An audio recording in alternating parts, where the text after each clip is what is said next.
Hola, ¿qué tal? Bienvenidos a una edición más de La Cancha al canal. Me da gusto volver a saludarlos. Habíamos pasado unas semanas sin tener video aquí en Sport, pero bueno, vamos a saltar una vez más a la piscina. Tenemos a una mujer que ha logrado sobrepasar ciertas adversidades, tanto personales también como deportivas. Una mujer que posee récords dentro de su disciplina. Y bueno, para no darle tanta introducción, vayamos al grano. Tenemos aquí a Vianey Trejo, nadadora de la selección mexicana para Paralímpicos. Bueno, Vianey, ¿qué tal? ¿Cómo estás? Hola, muy bien, gracias. Muchísimas gracias por la invitación. Estoy muy contenta de poder compartir este espacio con ustedes. Gracias, al contrario. Desde que comenzamos los diálogos para tener esa entrevista, fuiste una mujer flexible, con ganas de querer ayudarnos también en ese proyecto. Pero bueno, cuéntanos un poquito sobre ti, a qué te dedicas, estudiaste alguna licenciatura, cómo es tu vida cotidiana. Claro, pues bueno, soy estudiante de psicología.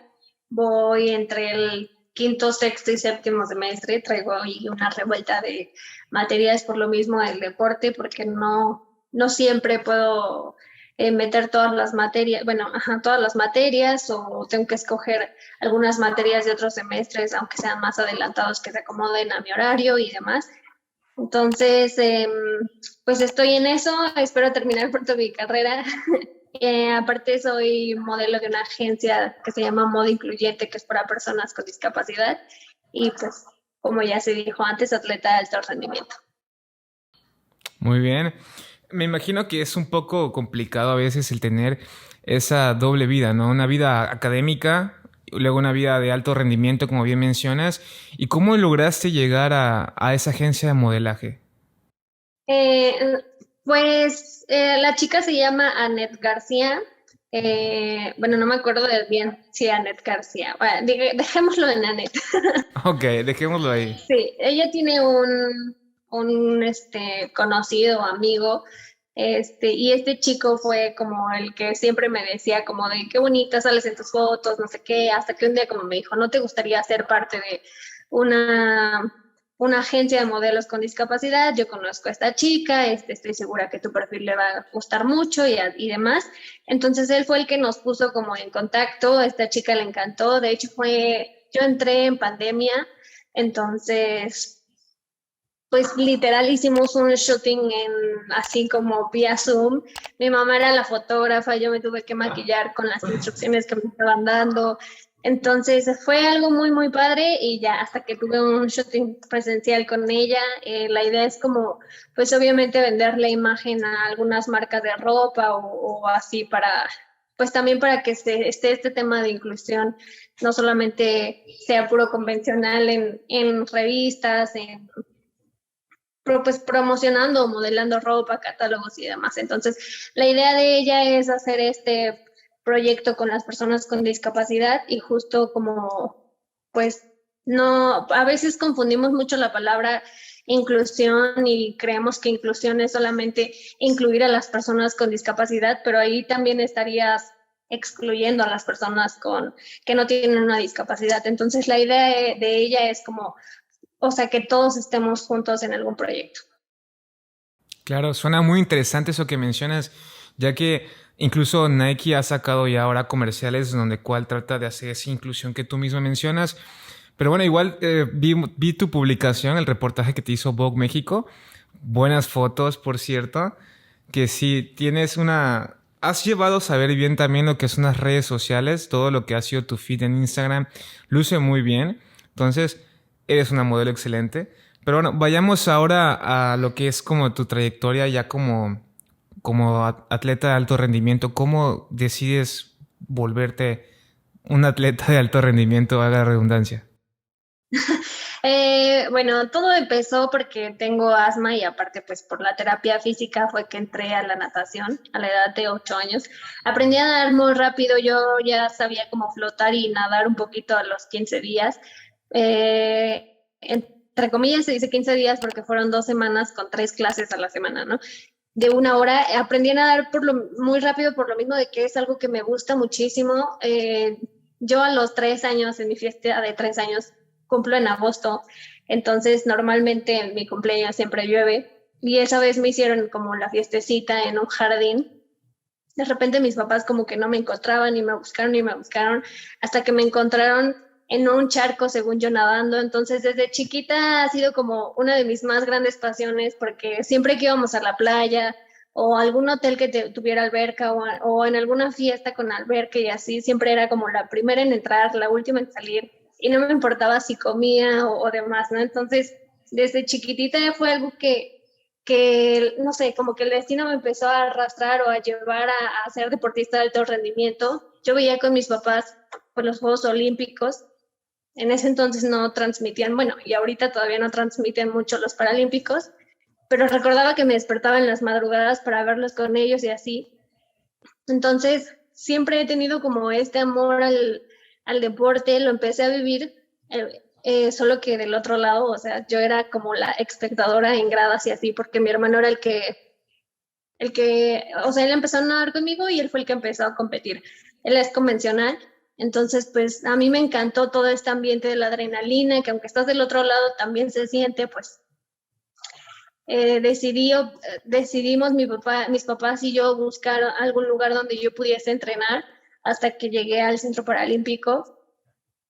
Al principio no me aceptaron porque estaba muy chiquita, tenía 10 años. Entonces, 2 años después decidí como con mi mamá y mis papás ir a una competencia sin representar a nadie. De hecho, tuve que meter a mi mamá de entrenadora para que a mí me dejaran competir. Competí, gané 5 medallas de oro. Mi mami tuvo la oportunidad de premiarme en una. Entonces de ahí dije como, de aquí soy, ¿no? Y a partir de ahí también los entrenadores nacionales fue que voltearon hacia mí. Claro, claro. Fuiste, o sea, encontraron oro, ¿no? Encontraron una chica de oro ganando todas las pruebas que mencionas. Bueno, ¿cómo fue tu primer mundial de natación? Fue en Holanda, ¿cierto? ¿Cómo clasificaste? 2010 fue mi primer mundial, obtuve una medalla de bronce en un relevo. Se hizo un selectivo en Colima, ahí fue donde di la marca. Y bueno, fue un evento muy padre porque pues yo estaba muy chiquita, entonces también lo disfruté. Bueno, cada evento lo disfrutamos mucho, pero como que cuando estás más pequeña no le pones tanto énfasis a la parte pues de nervios o esta parte de competitiva y así. Yo iba más como en el sentido de sí competir, pero obviamente pues mis amigos y toda esta parte, hasta que llegas a un evento así de esa dimensión, te das cuenta de dónde estás dentro, ¿no? De lo que tienes que, o sea, que lo que estás haciendo no es un juego, que ya es un compromiso no solo contigo, sino también con tu país. Entonces fue un evento que también marcó mucho pues mi trayectoria deportiva porque fue de los primeros más importantes. De hecho, fue el primero más importante. Entonces, a partir de ahí supe que lo que implicaba ser una deportista de alto rendimiento en cuestión de ser responsable, disciplinada, entregada, eh, y toda esta parte que implica ser un deportista. Sí, claro. Sí, tienes toda razón. De hecho, tuve una entrevista también con una chica que también se dedica a la natación de alto rendimiento, se llama María José Mata, y ella recuerda muy bien lo que había sido su primera competencia al alto nivel, ¿no? En ese caso tú en Holanda, pero partamos un poquito más atrás. Cuando ganas esas 5 medallas y que luego los entrenadores empiezan a poner el ojo en ti para poder pues, prepararte para ser ya de alto rendimiento, ¿Dudaste alguna vez en ti o en que no podrías llegar a ese objetivo que tenías? No, creo que nunca, bueno, o sea, regresando al tiempo, nunca antes había dudado de mí. O sea, conforme vas creciendo, porque también cuando eres pequeño no dimensionas era lo que comenzaba, como te comentaba, no dimensionas este tipo de eventos y demás, entonces lo ves más como una parte recreativa. Pero cuando ya lo empiezas a ver serio y te das cuenta del nivel de competencia y todo eso, entonces quizás sí empieza a entrar como la duda de yo también podría hacerlo, pero no fue una duda que me impidiera hacer las cosas, sino al contrario, que me impulsara para seguir haciéndolo, porque era algo que realmente, o sea, es algo que realmente me apasiona y me gusta. O sea, desde el día que yo pisé una alberca para competir y tuve todas esas mil emociones en el estómago, en mi cuerpo y demás, supe que eso era algo que yo quería vivir por mucho tiempo. Entonces, Ah, no, como tal, algo así de mí, no, O sea, sí, creo que todos tenemos en algún momento estas dudas sobre nosotros mismos, pero lo que te decía, que las podemos utilizar para dos cosas, o sea, para darte por vencido o como un impulso para seguir y cumplir tus sueños. Creo que es lo que has estado haciendo dentro de tu carrera, seguir luchando, ¿no? Y seguir buscando tener ese récord que te pueda, pues, llevar a lo que es su siguiente objetivo. Posteriormente al Mundial en Holanda, en los Juegos Panamericanos en Guadalajara, tuviste 3 medallas de oro. Fue como eh, tu primer certamen ya con medallas de oro. ¿Y qué sentías al escuchar el himno, estar dentro del podio y decir, bueno, oye, todo ese sacrificio y esfuerzo tuvo un resultado? ¿Cómo sentías eso? La verdad es que fue una competencia donde yo esperaba un oro, dos platas y dos bronces. O sea, nunca imaginé el ganar 4 oros y dos platas y así, y muchísimo menos romper. En esa competencia rompí tres récords para Panamericanos, entonces era algo que yo ni por acá me pasaba. Entonces, cuando sucedió, obviamente fue algo increíble porque fue en casa me refiero a que fue en nuestro país. Y bueno, el calor humano en México es inigualable a otros países.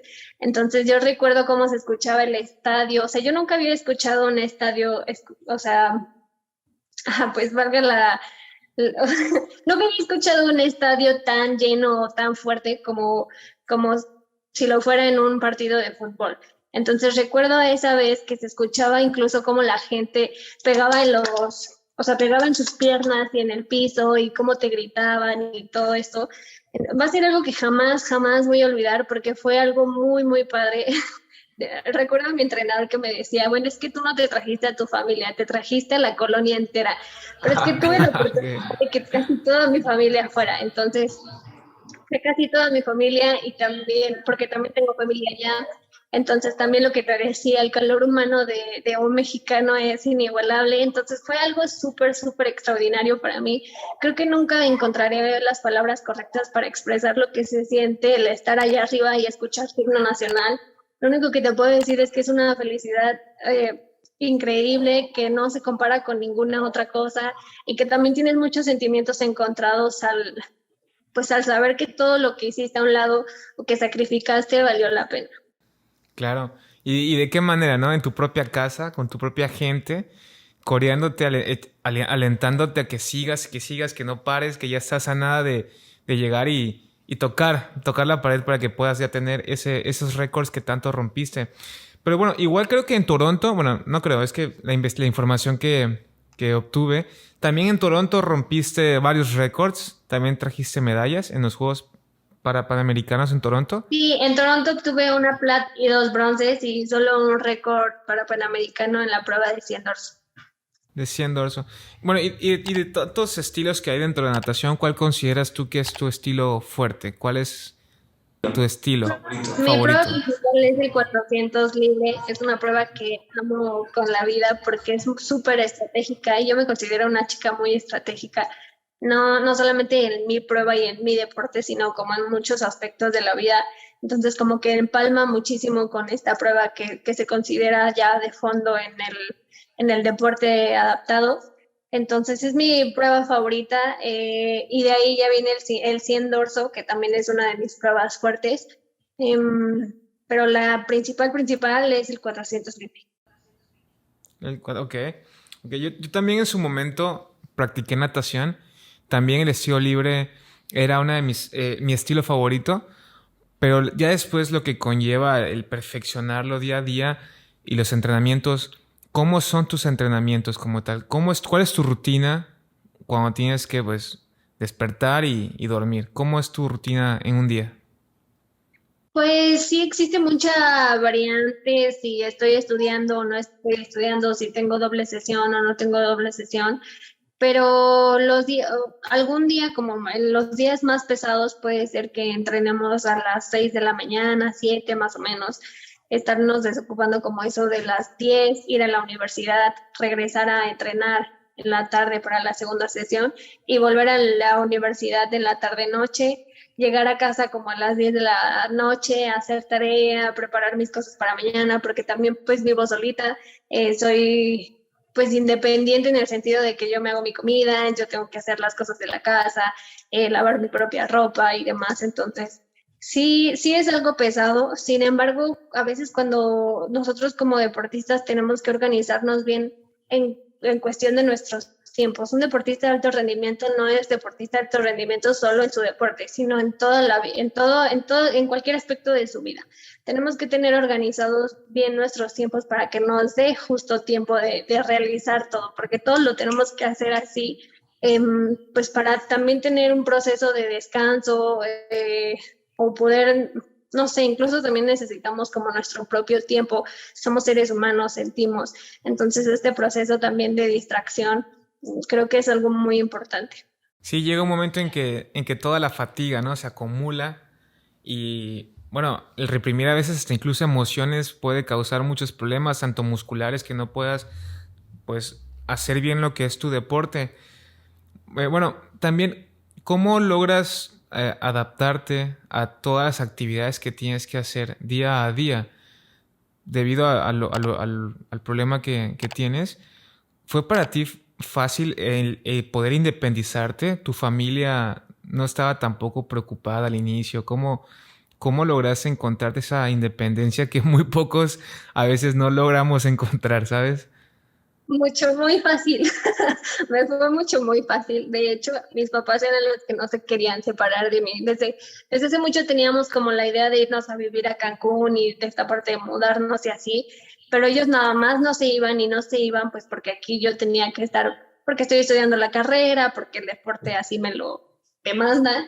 Entonces, hubo un día que ya como que me fastidié y yo dije, estos no se quieren ir por mí y lo que yo quiero es independencia. Y no porque no los quiera, yo a mis papás los adoro con la vida y me encantaría tenerlos siempre, pero también yo quería esta parte de retarme y saber si de verdad yo podía sola. Entonces llegué un día a casa y les dije, ¿qué pasó con lo de Cancún? No sé qué. Y ellos, no queremos irnos, tenemos también como miedo de empezar algo nuevo allá, no sé qué, ¿no? Pero yo ya sabía que no se querían ir por mí. Entonces fue como de, bueno, si ustedes no se van, la que se va soy yo. No del estado, pues, pero sí como a vivir a otro lado. Yo nada más recuerdo la cara de mi papá que así, o sea, como con cara de, ¿qué? Y me abrió los ojos como de, ¿qué me estás diciendo? Y me dijo, no. O sea, literal su respuesta fue como de, no, pues si nosotros no nos íbamos era por ti, pero pues si tú te quieres ir, en este caso entonces nosotros sí nos vamos. Y al mes ya se fue mi papá a ver toda esta parte de la casa. Ajá, se fueron a ver que, o sea, dónde íbamos a vivir y toda, bueno, dónde se iba a comprar la casa y todo esto.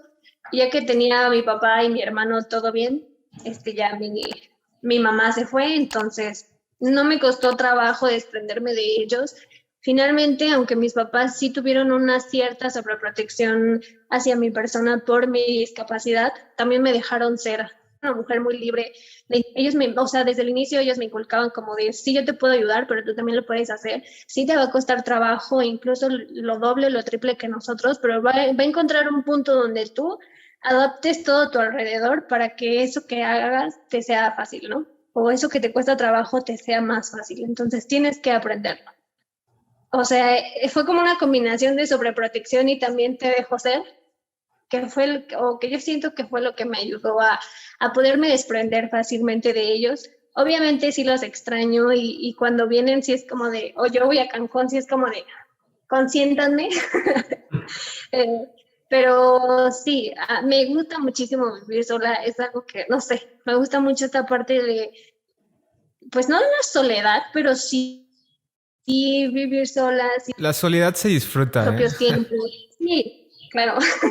O sea, que no esté alguien diciéndote, haz esto, llega a tal hora, no sé qué. Porque finalmente muchos, o sea, yo les decía a mis papás, ustedes piensan que cuando ya se van yo estoy haciendo un desastre de mi vida y creo que es todo lo contrario, o sea, como que te vuelves más responsable. Ya no es como de que, o sea, a lo mejor ya no está mamá y papá que te digan de tienes que limpiar esto o tienes que llegar a tal hora, pero tú ya lo haces, ¿no? O sea, es como de, no, sí tengo que llegar temprano a mi casa, o obviamente tengo que recoger y toda esta parte, entonces no es como que O sea, hay una gran diferencia entre la libertad y el libertinaje. Y así fue como aprendí a ser independiente. Ok. Claro, corriéndolos para que te den tu espacio. Porque aparte es también organizar lo que es tus estudios, las prácticas y cómo fue también, bueno, ya cuando llegas te toca estar dentro de tus primeros Juegos Olímpicos, fueron en Río, ¿cierto? No, lo otro. ¿Londres? ¿Fueron tus primeros Londres? ¿También ellos fueron a Londres? ¿Fue toda la familia también? El barrio diría Vicente, ¿no? No, a Londres no, de hecho ni mis papás fueron, estábamos en un proceso un poquito complicado económicamente ahí, entonces nada más fueron mis papás a los de Río, pero no, más familia no, solamente mis papis, pero a Río. A Río. Bueno, Londres fue unos Juegos Olímpicos y también Paralímpicos muy importantes para México. Se logró ver todo el potencial que había en atletas. Y bueno, ¿cómo fue esa experiencia también? ¿Cómo fue el estar en unos Juegos Olímpicos con todo el sinfín de atletas? Y bueno, yo recuerdo que la clausura de los Juegos Olímpicos de Londres, Paralímpicos, perdón, me hicieron llorar por todo el opening que hubo. Creo que estuvo Coldplay, fueron los encargados de cerrar. Sí, ¿verdad? Sí, ¿verdad? Sí, sí, Sí, estuvo. sí, estuvo increíble. Pero bueno, cuéntame tú esa experiencia mejor, porque yo lo vi por televisión, pero tú estuviste ahí. Londres para mí fue los dos extremos totalmente, pero cañón, o sea, fue como el mejor evento de toda mi vida porque eran mis primeros Juegos Paralímpicos y a la vez fue el peor. Porque justo 2 semanas antes de irnos, yo brinqué de una camioneta, pero como que al momento de brincar estaba el asfalto y una baqueta, y como que al momento de brincar pensé dónde caer. Pero ¿por qué brincaste? ¿Qué estabas haciendo? Para Ah, bajarme de ok. la Ah, ok. camioneta porque me quedaba alta. Ah, pensé que iba en movimiento. Ajá, entonces como que lo pensé mucho y al final caí y no supe ni dónde. Como que entre que caí las dos cosas y me esguincé el pie izquierdo, que es el bueno. Entonces, pues bueno, fue terrible para mí porque yo decía, no, como, o sea, como después de 4 años esto viene como a, pues a arruinar mi sueño, no es posible, tanto tiempo de preparación, no sé qué, mis primeros juegos, bla, bla, bla. Entonces, pues fui lesionada, allá un chico colombiano me pateó el cuello, entonces dejé de respirar, o sea, yo siempre respiro como tres, una y de cada lado, ¿no? Entonces tuve que dejar de respirar a un lado porque no podía voltear a ese lado. Justo me pegaron en el cuello como 30 minutos antes de competir. Entonces fue una competencia muy, muy complicada. Eh, sí me mejoré la mayoría de todas mis pruebas, mis marcas, pero sí fue algo muy complicado el vivir esta parte del estrés y la emoción competitiva, que es algo muy, bueno, el estrés no, pero la emoción competitiva sí es algo muy bonito. Y el estrés competitivo es todo lo contrario, más que yo iba, pues obviamente como un poquito triste por lo que me había pasado y luego lo que me patearon el cuello, entonces sí fue como un shock de emociones ahí, o sea, fue terrible, pero también fue lo máximo porque vivirlo por primera vez es todo, o sea, de verdad lo es todo porque sabes que llegaste a la máxima justa deportiva, que todo lo que has hecho, o sea, valió la pena para estar ahí, porque somos muy pocos los que están ahí, entonces sí es como, sí fue una experiencia bien rara. ¿Qué crees tú que fue la principal herramienta que sueles usar como competidora que mejoró desde tu primer mundial en el 2011, 2010 en Holanda y a Londres, ¿sabes? Como, ¿cuáles fueron las debilidades que pudiste ver en ti haciendo una retrospección? ¿Cuál fue la debilidad que viste en ti en el mundial en Holanda? Y ahora luego en los Juegos Paralímpicos en Londres 2012, ¿qué crees tú que haya mejorado? ¿Qué fue lo que mejoró en el atleta que es Vianney en ese lapso de 2, 3 años? Yo creo que ha mejorado muchísimo más posteriormente, o sea, de las competencias que más he aprendido por lo mismo de los extremos de las emociones fue Londres. Entonces, A partir de Londres sí hay como un marcaje de quién era Vianney antes de Londres 2012 a quién es Vianney ahora, ¿no? Y creo que justo esto, o sea, me lo trajo Juegos Paralímpicos de Londres. Esta madurez de saber, esta madurez de saber que obviamente unos Juegos Paralímpicos no son nada fácil.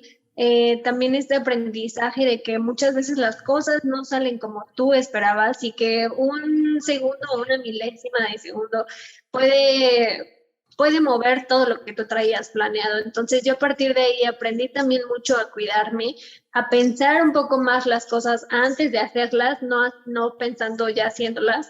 Entonces, creo que sí hay una gran diferencia a partir de Londres para acá, con mucha disciplina, con mucha voluntad. El deporte, para ser deportista de alto rendimiento necesitas de muchísima voluntad porque el entrenamiento es una ruleta. A veces te va bien, a veces te va mal, a veces te va más o menos.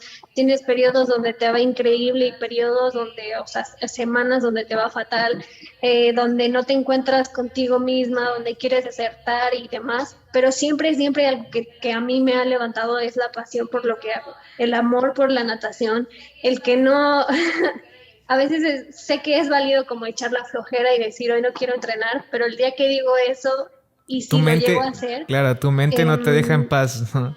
faltar lo menos que se pueda, porque es algo que mi cuerpo necesita y que un deportista obviamente necesita para no perder pues las capacidades que vamos adquiriendo a lo largo de los años. Es muy difícil Claro. adquirirlas y muy Justamente ahorita fácil que mencionas perderlas. eso de la voluntad y de seguir y luchar, luchar por más que a veces la motivación se va, ¿no? Pero la disciplina es lo que te ayuda a seguir. Hay un deportista americano que es considerado el mejor deportista de Estados Unidos. Bueno, eso lo dijo George Bush. Se llama Craig McFarlane. Él ganó aproximadamente 100 medallas de oro en toda su carrera como deportista.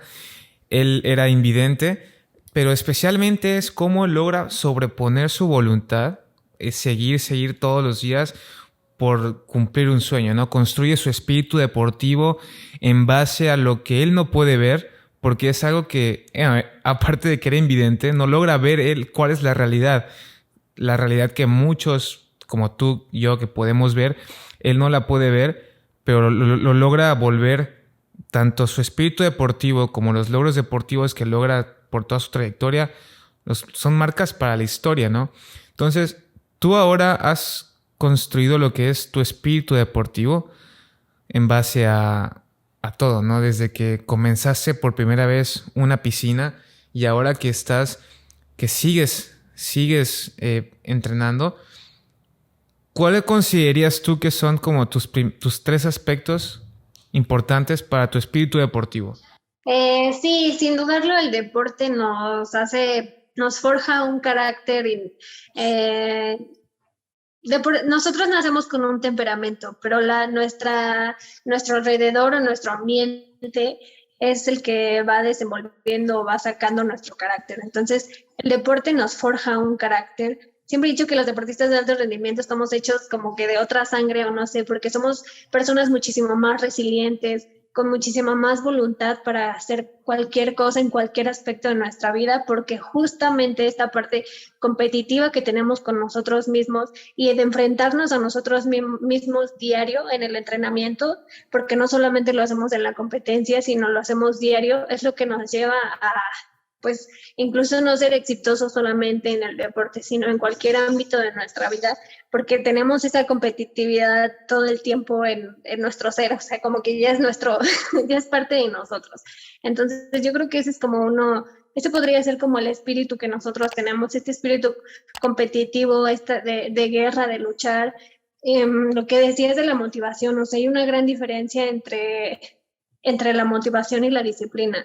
La disciplina es la que te lleva hasta el día que estás menos motivado y que no te quieres parar de tu cama. La disciplina es la que te lleva a hacerlo suceder, o sea, a cumplir las cosas, al seguir entrenando, aunque por más que tú no quieras, porque obviamente no puedes estar motivado todo el tiempo, toda la vida. Tenemos o sea, existe como la motivación extrínseca y la intrínseca, perdón. La extrínseca puede ser como pues la medalla o algún estímulo que puedas recibir por tu esfuerzo y toda esta parte, y la extrínseca es lo que tú realmente quieres, más allá de una medalla, o sea, como superarte a ti mismo y demás, o sea, la motivación interior. Y es aquí donde yo siempre digo que se encuentra como el sentido de nuestra vida, o sea, el por qué estamos aquí, el por qué queremos vivir, y eso es lo que nos lleva a, pues, a seguir adelante a pesar de todo y seguir cumpliendo nuestros sueños, porque no es, o sea, es falso el que dice querer es poder, sin, o sea, yo quiero ser millonaria y mañana ya soy millonaria, o sea, eso es falso porque entre ese querer y poder hay un lapso, un periodo de tiempo de mucho trabajo. Claro, un trabajo que no podemos ver. Muchas veces no podemos ver el esfuerzo que hay detrás y sobre todo el esfuerzo por el cual tú has pasado. Después creo que de Río 2010, bueno, no, en Lima, en los Juegos Panamericanos de Lima, tú estuviste rankeada dentro de las 6 mejores del mundo. De repente, que eso te daba la posibilidad de estar en Tokio, ¿no? Un poquito complicado porque, pues como nadadores, los nadadores somos como unos pececitos, entre menos tiempo estemos en el agua nos vamos muriendo o se van muriendo nuestras capacidades. Entonces, pues fue complicado el Claro. trasladar toda la parte acuática a la parte física. Al final, pues nuestro cuerpo es grandioso y se adaptó y pues ahí estuvimos todo el año de pandemia encerrados en casa, bueno, encerrada en casa con mis papás y entrenando solo la parte física. La parte física. Bueno, y ahora que desafortunadamente no vas a poder estar en esta próxima edición, ¿cuáles son tus metas a corto plazo? Pues la principal es seguir entrenando. Yo no he dejado de entrenar incluso desde el momento que me enteré que no estaba clasificada. Lo que te decía hace rato, esta parte de la necesidad de estar en el agua. Para mí el agua es como un refugio, es un lugar que me da muchísima paz, mucha libertad. Entonces, el no estar en un medio acuático me hace sentir muy incómoda y pues no dejé de entrenar, sigo entrenando, a lo mejor no igual que o con las mismas intensidades que lo podrían estar haciendo mis compañeros, pero sí sigo entrenando y una de mis metas a corto plazo es justo el entrenamiento diario. Para mí esas son mis metas a corto plazo y a mediano plazo podría ser el mundial que me parece va a ser en Portugal, que va a ser en Portugal el otro año. Eh, y ya, posteriormente otra vez Juegos para Panamericanos en Chile en 2022 y otra vez Juegos Paralímpicos en París. En París, claro. Que se seguir luchando por ese sueño, el seguir luchando por estar una vez más. Serían tus terceros Juegos Olímpicos. Llegarías con una edad de 30 años aproximadamente. Sí, 30 años. Pero bueno, Yanei, hemos hablado de tantas cosas, de tu carrera también como nadadora, tu carrera también personal. Y en su momento, ¿en qué te gustaría especializarte? ¿Has intentado también como dar coaching por todo lo que implica, lo que has logrado? Creo que serviría mucho para muchas personas que por ahí, bueno, no tienen ninguna discapacidad, pero muchas veces su discapacidad puede ser muy mental por sus pensamientos. ¿No has intentado por ahí dar ciertas pláticas de Sí, sí, es motivación? muy diferente las pláticas de motivación al coaching y también muy diferente el coaching a la psicología. Muchos creen o piensan que la psicología está peleada con el coaching, pero no es así. Al contrario, sé que el coaching, siempre y cuando sí estés preparado para hacerlo, funciona fenomenal. Sin embargo, pues hay muchas personas que no, pues que no lo han estudiado a tal grado, entonces se ponen a dar o a hacer coaching, entonces pues no es lo más sano, es como solo ponerte un curita y no ver la herida realmente de fondo, que es lo que hacemos como los psicólogos y que en su momento también a lo mejor lo pueda trabajar alguien muy preparado en coaching, pero sí, sí doy conferencias motivacionales también, es como un segundo trabajo, creo, o un tercero. A menudo, bueno, no lo suelo dar tan a menudo porque pues, la verdad es que no tengo mucho tiempo, entonces pues me dedico más como a la parte de estudiar y el deporte, pero sí, sí las doy y es algo que me gusta muchísimo. Siempre he dicho que me ha encantado como dejar huella en las personas y así sea una sola persona en la que yo deje huella y que sé que pueda cambiar su vida, para mí sería fabuloso. Hay una frase de Víctor Frank que decía y que siento que la tengo tatuada en el corazón y en la cabezota y todo, que decía, encontré mi sentido de vida en ayudarle a los demás a encontrar el suyo y creo que yo nací para eso también. O sea, siento que uno de mis sentidos de vida es ayudarle justo a las personas a encontrarle sentido a la suya. Sí, qué buena frase de un sobreviviente, ¿no? Que estuvo en uno de los actos más trágicos que ha pasado a la humanidad por parte de un hombre. Que también, bueno, como existe el cielo, existe el infierno, ¿no? Y creo que en el infierno se encuentra Hitler, ¿no? Pero sí, justamente eso que mencionas de Víctor Frank, yo estaba leyendo un libro de una persona que también estuvo con él, de hecho son grandes amigos, ella se llama Edith Heger, en el cual menciona también que, bueno, pues que todo es temporal, ¿no? Todo es temporal, quizás en este momento te sentiste afligida, te sentiste incapaz de no poder haber estado en estos Juegos Paralímpicos en Tokio. Pero bueno, todo es temporal, todo llega por algo. Quizás no era tu momento. Llegará tu segundo momento y vas a brillar. Yo sé que vas a brillar porque se nota que es una mujer que le gusta sobreponerse a todos los límites y eso es lo importante. Créeme que también, como acabas de mencionar, has dejado una huella también en este canal al ser una de las mujeres con presencia olímpica. Y bueno, Vianey, me gustaría que pudiéramos luego seguir platicando para dar quiero llevar esto a una introducción más grande, ¿no? Que la gente de Sport sepa a lo que te dedicas y, bueno, poder tenerte en contactos Sí, por para supuesto siempre, que ¿sí? sí, claro que sí, aquí voy a estar cuando ocupes algo, sin dudarlo. Y muchísimas gracias por la invitación. Para mí siempre va a ser un placer compartir espacios con ustedes y lo que decías también, el dejar huella en esas personas que nos van a ver o escuchar. Claro que sí, Vianey. Un gusto.